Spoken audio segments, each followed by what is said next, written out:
Ustaz Ademdin adalah salah seorang panel rancangan TV9 dalam siri Tanyalah Ustaz.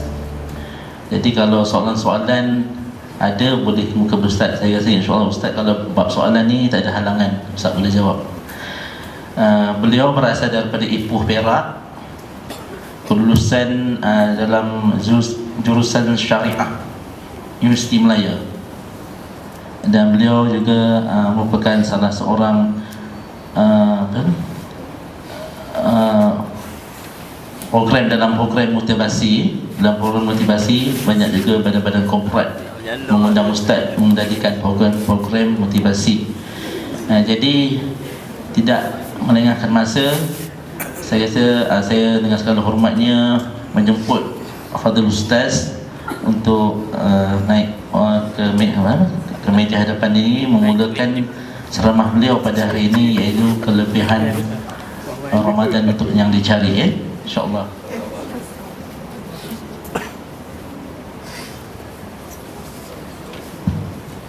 A'udzubillah minasyaitonirrajim.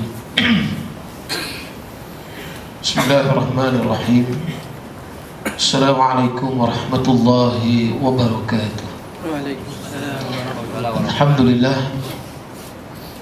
Alhamdulillahilladzi hadana lihada wa ma kunna linahtadiya laula an hadana Allah. Asyhadu an la ilaha illallah wahdahu la syarika lah, wa asyhadu anna sayyidana Muhammadan abduhu wa rasuluh. Allahumma salli wa sallim wa barik ala sayyidina Muhammad wa ala alihi wa ashabihi wa man da'a bi da'watihi wa jihadahu wa istanna bi sunnatihi ila yawmin la rayba fihi. Subhanaka la ilma lana illa ma 'allamtana innaka antal alimul hakim. Rabbi yassir wa la tu'assir, Rabbi atmim bil khair ya karim. Amma ba'd. قال الله تعالى في كتابه العزيز بعد أعوذ بالله من الشيطان الرجيم شهر رمضان الذي أنزل فيه القرآن هدى للناس وبينات من الهدى والفرقان فمن شهد منكم الشهر فليصم صدق الله العظيم. Sesungguhnya bulan Ramadan padanya diturunkan Al-Quran menjadi petunjuk kepada manusia, dan sebagai keterangan di atas petunjuk itu, dan ianya menjadi pembeza di antara hak dan yang batil. Dan barang siapa yang melihat anak bulan, ke atasnya wajib berpuasa. Surah Al-Baqarah ayat 185. Yang saya muliakan Haji Pengurusi Majlis pada tengah hari ini, ada barisan urusan CGC, Gawai Eksekutif, tuan-tuan dan puan-puan, hadirin dan hadirat yang dirahmati Allah. Alhamdulillah, pada pagi yang mulia yang bahagia, pada tengah hari yang mulia yang bahagia ini, kita dapat sama-sama di dalam program ceramah yang dianjurkan pada bulan Ramadan ini, siri-siri pengajian yang dianjurkan untuk sama-sama kita mengambil iktibar pengajaran dan kesedaran bagi menyatakan bahawa kita ini sememangnya cintakan Allah dan cintakan Rasulullah SAW. Sebab apa kita katakan begitu? Kerana kebiasaan yang sibuk dunia ni memang tak selesai. Kalau nak dilihat kepada dunia ni memang tak pernah habis. Dunia tak pernah habis, tapi umur kita akan habis. Dunia tak habis, tetapi umur kita akan habis. Bermakna had mana, takat mana yang kita boleh hidup dengan suasana dunia, dengan suasana sonok yang tak berkesudahan. Tetapi pastinya hidup kita ada kesudahan. Diam tak diam, cuba kita tengok, masa berlalu begitu cepat. Baru lagi kita rasa di awal Ramadan, baru rasa macam hari pertama dan hari kedua kita berpuasa. Hari ini dah masuk 6 Ramadan.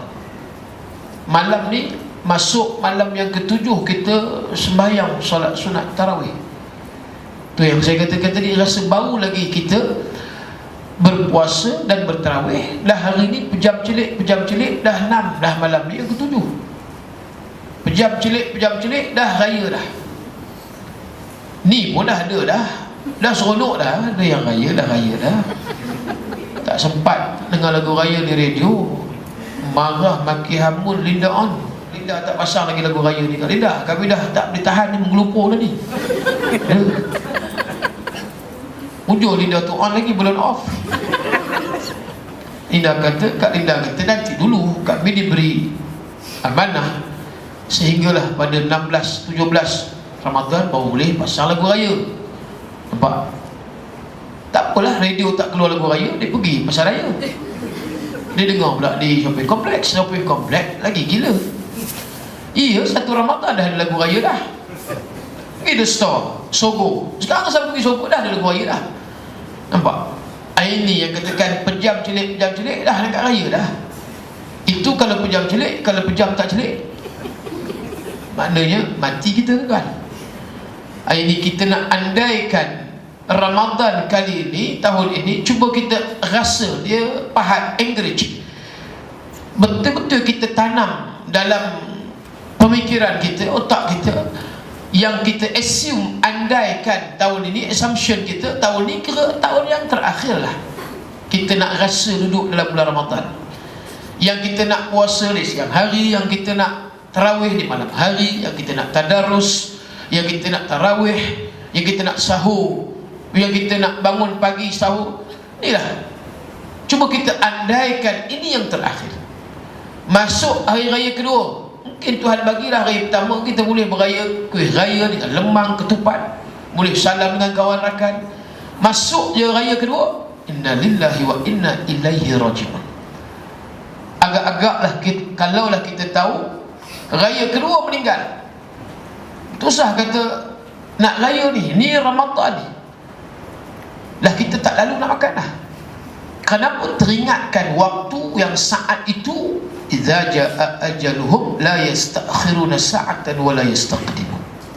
Tidak akan dicepat dilewat walaupun satu saat. Apabila ajal sudah tiba pada waktu itu, maka malakul maut ataupun Israel hadir datang untuk mencabut nyawa kita. Dia tak bagilah peluang, sebab ini kerja dia. Dia pancul tuan. Jadi malaikat Israel, malaikat maut ni, dia pancul, dia datang tepat pada masa. Kita dengan malaikat maut dengan Israel ni jauh lah kan. Yang istilah kalau kerja ni kita katakan mengulur satu. Saya dah kerja tahulah 15 tahun saya kerja di Lembaga Zakat Selangor. Saya berhenti baru 12 tahun lepas, jawatan ketua unit dakwah. Kita tahulah bagaimana kita tengok anak buah kita macam mana yang mengulur tu. Okey lah, mengulur boleh tahan lagi lah, dia panjkat walaupun lewat tapi dia masuk. Kemudian dia baca surat khabar, kemudian dia tengok tak ada orang, dia curi-curi tengok Facebook. Kemudian habis Facebook, dia lah mengetih kejap, keluar kejap. Kemudian sepatut 15 minit, 30 minit, dibalun dia 1 jam. Masuk balik pukul 11.30 dah lain macam lah, melupur keluar.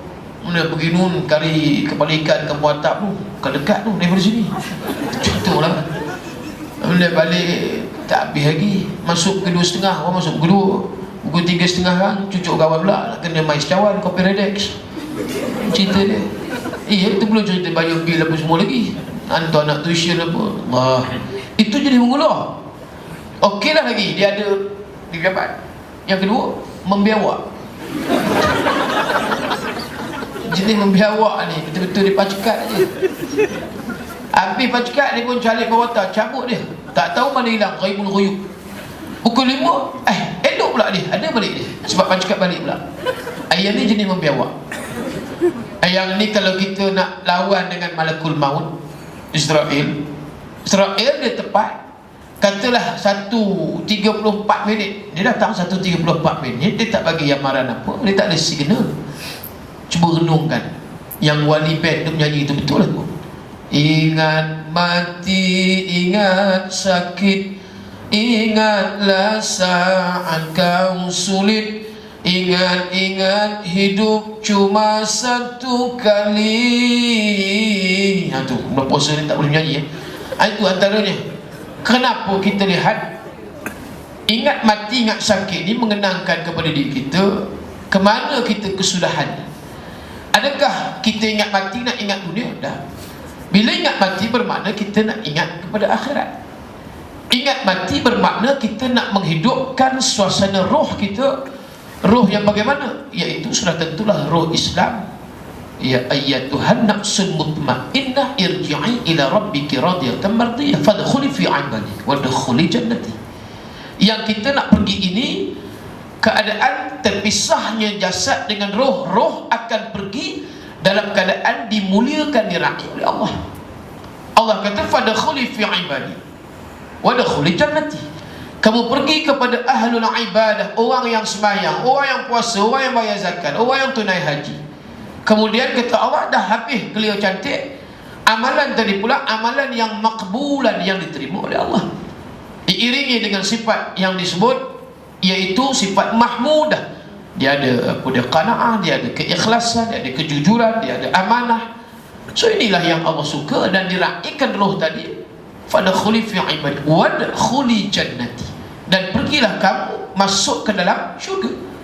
Bila Allah mengatakan pergilah kamu masuk ke dalam syurga dengan penuh penghormatan daripada Allah.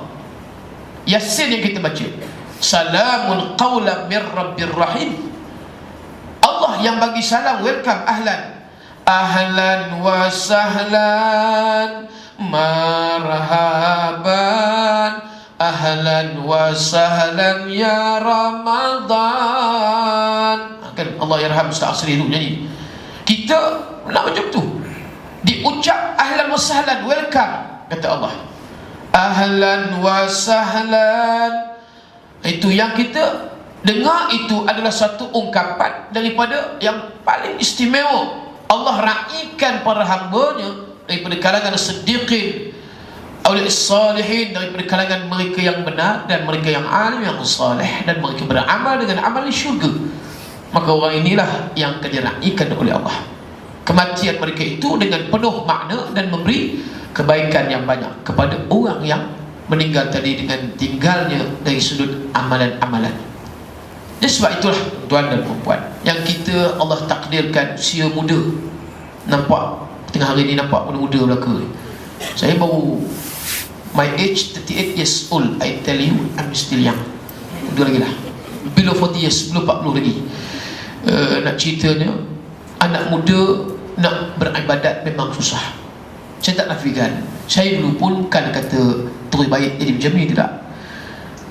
Dulu masa saya di Ipoh dulu main gitar macam Syam Kamikaze juga. Cuma Syam ni dia kira profesional lah, dia kira hebat. Baru ni saya forum dengan dia, saya bagi tahu dia, saya dulu pun juga Syam main gitar juga, jamming, jam, bukan jam jalan tu, jamming, main band. Saya ada, saya punya apa dia, band saya Venus, yang apa dia, SYG tu ada di Manjui. Kemudian geng Sofia, geng orang Ipoh tu, Aris Aliwatan, itu senior sikit lah. SYG tu senior sikit, saya junior. Bukan tak main gitar, main. Kalau bagi gitar sekarang boleh main juga. Gitar kapuk main, gitar current main. Ceritanya, kemudian saya main sejak sekolah rendah lagi. Gitar ni saya main sejak daripada sekolah rendah lagi. Bukan kita satu lah, sekolah rendah saya main gitar lah. Darjah 5 saya main gitar lah. Darjah 6 saya main gitar. Nak ceritanya, kita buat macam tu, itu dulu punya keadaan. Dan adalah kita nakkan peningkatan usia. Takkan kita main gitar, nak main gitar buat selama-lamanya, fikir balik. Maka itu hanya seronok kita je. Dan tak terlibatlah sampai berdekat apa dia, macam Wings dengan Search dengan Mankidal, Hillary Eng-nya, kemudian apa dia yang lain-lain, Mankidal. Itu kira dah dari jadi minat. Baik. Kemudian bila ada kesedaran, kita pun belajar agama. Dan pada masa yang sama tadilah kita dapat beramal, dan usia yang kita terus diberi oleh Allah, masa dan waktu yang Allah izinkan sampailah ketika ini dan hari ini. Tak kali ini kita kena fikir, adakah kita nak menuju keadaan seperti mana yang kita lakukan pada waktu dahulu? Kenapa? Bila usia muda ni nak masuk kepada suasana ibadah memang dia jadi agak berat. Kerana apa? Berlawanan, dikontradiksi dengan nafsu, dengan jiwa. Sebab itu kita nampak masjid surau, orang-orang muda, anak-anak muda susah payah. Kenapa? Sebab digambarkan suasana masjid itu seolah macam suasana orang tua. Kita yang menggambarkan, padahal masjid tak menggambarkan itu. Kalau kita ambil masjid di zaman Rasulullah, masjid adalah suasana ibadah. Anak-anak muda buat ibadah. Tuan-tuan tengok siapa yang dah buat haji, dah buat umrah. Cuba tengok di Mekah, di Masjidil Haram, di Masjid Nabawi. Anak-anak muda yang berada di Masjid Nabawi, di Masjidil Haram. Kalau kita pergi time Ramadan, yang seronok kalau di Masjid Nabawi nak berbuka puasa, makanan dia agak special sikit berbanding Masjidil Haram. Kita belum sampai masjid, baru jalan keluar daripada hotel, depan pintu masjid dah ada anak-anak muda yang nak tarik tangan kita, yang nak bawa kita untuk makan tempat yang dia hidangkan, yang dia servis. Sampai macam tu. Yang tarik tu bukan orang tua, anak muda. Betapa dia gairahnya mereka ataupun berminatnya mereka dengan cerita, dengan agama, jalan agama. Tapi kita hari ini tak boleh buat macam tu. Orang tua, suasana orang nak mati kan, kemudian suasana orang yang dah tak lalu, kemudian suasana orang nak meninggal. Inilah akhirnya masjid surau ni dia jadi lesu. Kenapa? Kita sendiri yang melesukan. Tapi kalau kita anak muda yang kuat, anak muda yang gagah perkasa, yang kita ada tanggungjawab dan berperanan dengan agama, maka masjidlah tempat dia, suraulah tempat dia. Maka kalau kita ambil masjid surau tadi sebagai tempat tapak untuk kita mengembangkan Islam, barulah dilihat bahawa suasana agama ini bukan hanya orang tua tetapi juga dilibatkan sama dengan anak-anak muda. Dan Nabi bagi satu petunjuk, bila Allah suka orang-orang yang melakukan ibadat, tetapi kata Nabi, Allah lebih suka anak-anak muda yang melakukan ibadat. Itu dia ada beza dia. Kerana itulah kita yang hadir ni daripada kalangan anak-anak muda ni mendapat lebih bonusnya, mendapat lebih markah daripada orang yang agak dewasa, matang ataupun dah tua. Kan 10 peringkat. Yang pertama bayi, lahir je bayi, okey.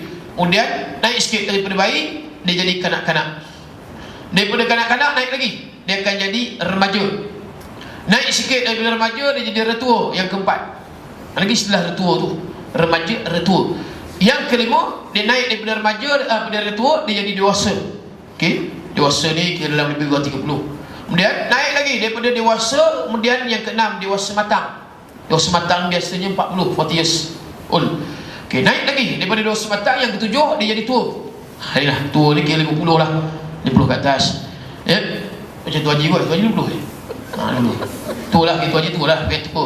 Bukanlah tua sangat, maknanya tua dari segi umur je lah kan. Tu haji muda lagi, boleh lagi. Okey, yang ke-8 iaitu naik lagi, tuanya tua lanjut. Ini tua lanjut ni kira 60 ke atas.